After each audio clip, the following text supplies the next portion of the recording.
महाराष्ट्र चुनाव के नतीजे आ गए और नतीजे आप सबके सामने हैं। नतीजों को आप नेचुरली समझ रहे हैं कि ये वाकई यही जनादेश है या नतीजे पूरी तरीके से बदल दिए गए। ये आपके ऊपर है, लोगों के ऊपर है कि लोग इसको कैसे देखते हैं। लेकिन एक बड़ा उदाहरण निकल करके सामने आया है और एक बड़ा आरोप निकल करके सामने आया है। स्वरा भास्कर, बॉलीवुड की अभिनेत्री स्वरा भास्कर, उनके पति हैं फहद अहमद और वो अणुशक्ति नगर से चुनाव लड़ रहे थे। नवाब मलिक की बेटी उनके सामने थी और अब उन्होंने एक बाकायदा वीडियो जारी किया है।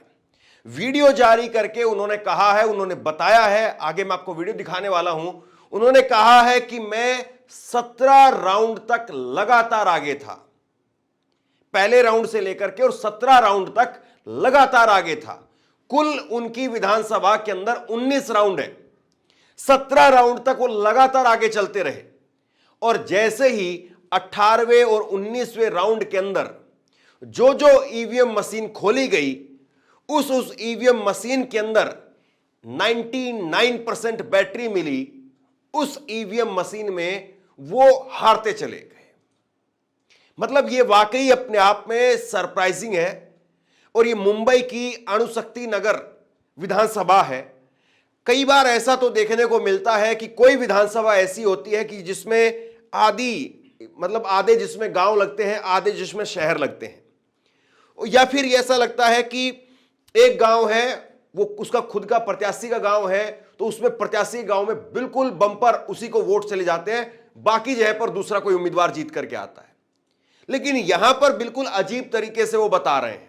वो कह रहे हैं कि पहले राउंड से लेकर के और 17वें राउंड तक हर जगह पर मैं जीतता रहा, लेकिन जैसे ही 18वां और 19वां राउंड था, उसमें जो ईवीएम मशीन खोली गई जिसमें 99% बैटरी थी, उस ईवीएम मशीन में मैं हारता चला गया।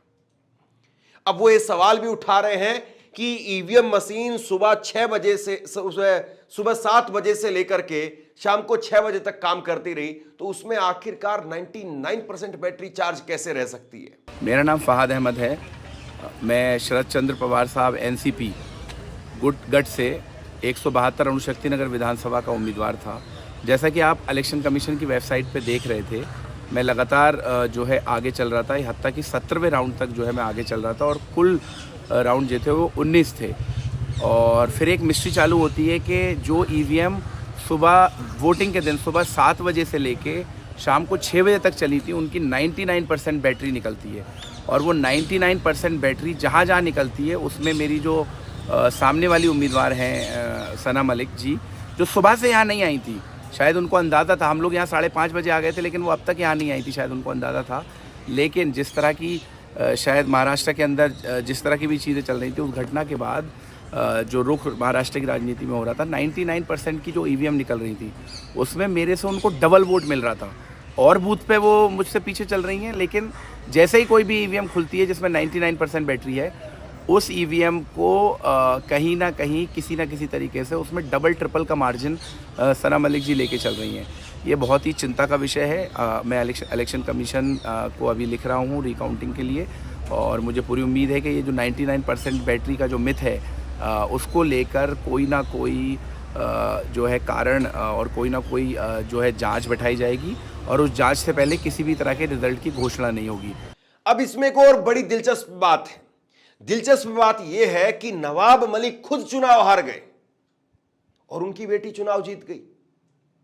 क्या यह पूरी तरीके से बीजेपी की सोची समझी रणनीति है? क्योंकि नवाब मलिक अगर चुनाव जीत करके जाते तो नवाब मलिक बार बार वो चेहरे के तौर पर बीजेपी के लिए बड़ी मुश्किल खड़ी करते हैं, क्योंकि बीजेपी ने तो सीधे तौर पर नवाब मलिक के सामने उम्मीदवार उतार दिया था। अपना जो एकनाथ शिंदे का उम्मीदवार था उसको उतारा और उसके लिए काम किया। एनसीपी ने, अजीत पवार ने नवाब मलिक को टिकट दिया। नवाब मलिक अपनी सीट हार गए और बेटी को चुनाव जितवा दिए। मतलब ये कमाल की बात है। नवाब मलिक खुद बड़े नेता हैं, खुद जेल में भी गए, बीजेपी के खिलाफ बोलते भी रहे, बहुत पॉपुलर भी हैं, लेकिन नवाब मलिक खुद चुनाव हार जाते हैं और उनकी बेटी, जिनका नाम बहुत सारे लोग हो सकता है कि जानते भी नहीं हो, वो चुनाव जीत जाती है। खैर टेक्निकल चीज है, मैं आपको पहले थोड़ा सा दिखा देता हूं। नवाब मलिक की सीट पर आप देखिए, नवाब मलिक की सीट पर अबू आजमी समाजवादी पार्टी के, अखिलेश यादव की पार्टी समाजवादी पार्टी के उम्मीदवार थे और ये चुनाव जीते 12,753 वोट से। इनको कुल 54,780 वोट मिले। अब आप कहेंगे भाई नवाब मलिक का क्या हुआ? नवाब मलिक वो इस सीट पर चौथे नंबर पर रह गए। दूसरे नंबर पर इस सीट पर एमआईएम थी और तीसरे नंबर पर इस सीट पर शिवसेना एकनाथ शिंदे की वो उनके उम्मीदवार थे। एमआईएम को 42,000 वोट मिले और सुरेश जो कि शिवसेना की थे, सुरेश पाटिल, उनको 35,000 वोट मिले और नवाब मलिक को महज 15,000 वोट मिले। आप देखिए, नवाब मलिक खुद सिर्फ 15,000 वोट पा पाते हैं, उनको सिर्फ 15,000 वोट मिलते हैं। इतने बड़े नेता, पूरे देश में नवाब मलिक का जो है वो एक नाम है, लेकिन वो खुद चुनाव हार गए और उनकी बेटी चुनाव जीत गई। अब जरा आइए नवाब मलिक और सना और उसके बाद में फहाद अहमद की सीट का जो नतीजा है वो देखिए। 19 राउंड की यहां पर वोटिंग हो चुकी है और 19 राउंड की वोटिंग के बाद में 49,341 वोट लेकर के सना मलिक वो चुनाव जीत गई 3378 वोट से। हालांकि लीडिंग है लेकिन वो चुनाव जीत चुकी हैं। और फहाद अहमद वो 45,963 वोट लेकर के दूसरे नंबर पर रहे, 3378 वोट के साथ में हार गए हैं। अब ये अपने आप में बड़ा सरप्राइजिंग है कि 17 राउंड तक कोई व्यक्ति लगातार जीतता रहता है। और मैं फिर इस बात को समझाने के लिए बता रहा हूं कि शहरी और ग्रामीण, या फिर जैसे कोई राजस्थान का कोई गांव हो, उत्तर प्रदेश का कोई गांव हो, हरियाणा का कोई गांव हो, एमपी का कोई गांव हो, ऐसे कोई नहीं है कि वहां उम्मीदवार का गांव है तो उसमें तो वो पूरे 5,000 के 5,000 वोट उसी के चले जाएंगे और बाकी जो है वो वोट नहीं मिलेंगे। ऐसा नहीं है ना। अणुशक्ति नगर से वो चुनाव लड़ रही थी, वहीं से जो है वो लड़ रहे थे। और बड़ी बात मैं आपको बताऊं, फहाद अहमद के चुनाव में प्रचार करने के लिए 1 दर्जन से ज्यादा बड़े नेता जो है वो पहुंचे थे। मतलब सबने ताकत झोंक दी थी। सवरा भास्कर वो अपने आप में एक बड़ी नेता है, माफ कीजिए बड़ी जो है वो हस्ती है और सोशल मीडिया पर हर जगह जो है उनकी एक छवि है। और नवाब मलिक एक चेहरा डेंट हो गया था।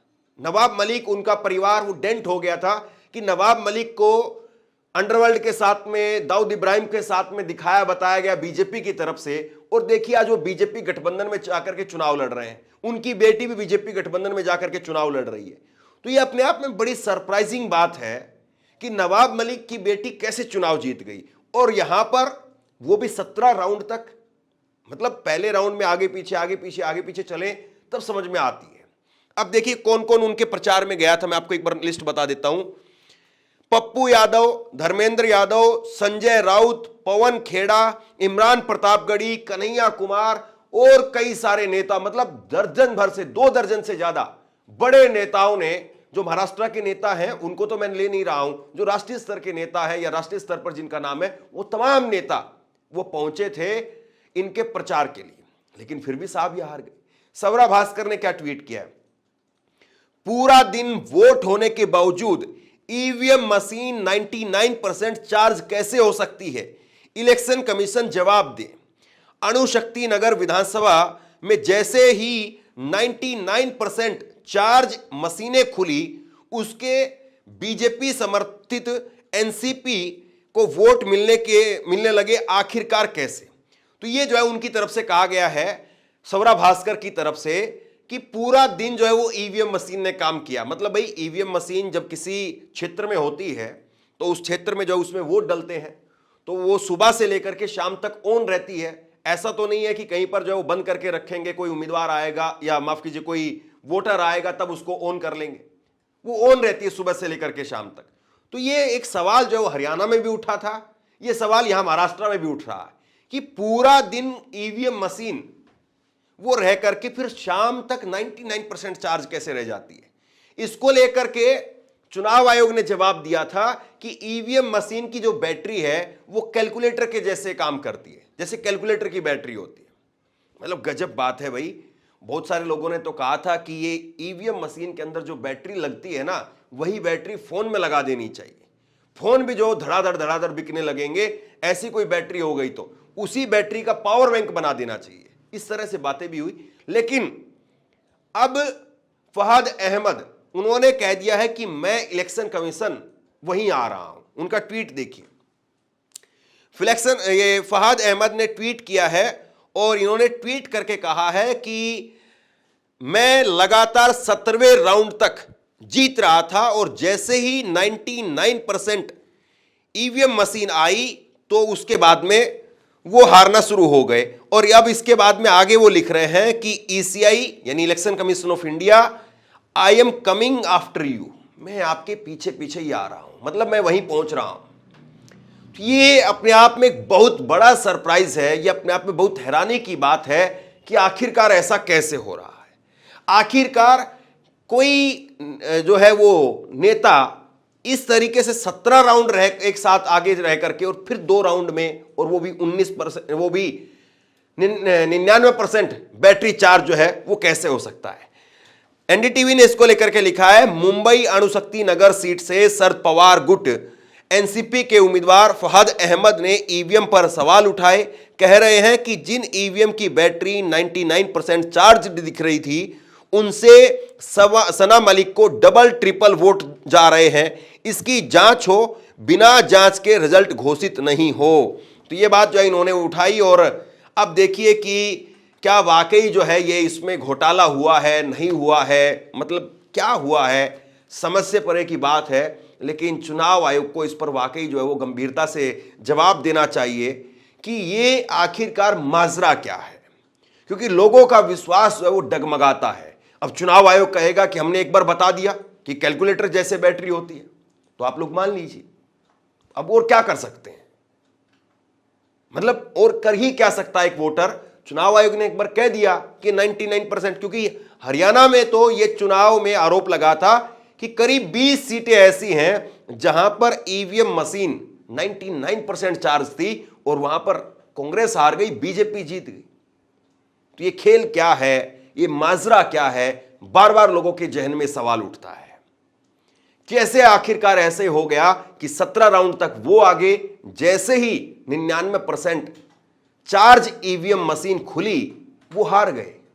ये महाराष्ट्र के चुनाव में क्या हुआ है, आपको क्या लगता है? नीचे कमेंट बॉक्स में लिख करके जरूर बताइए। इस वीडियो को शेयर कीजिए और इसी तरह की तमाम खबरों के लिए ऑनलाइन न्यूज़ इंडिया को सब्सक्राइब कीजिए। आपका बहुत बहुत धन्यवाद।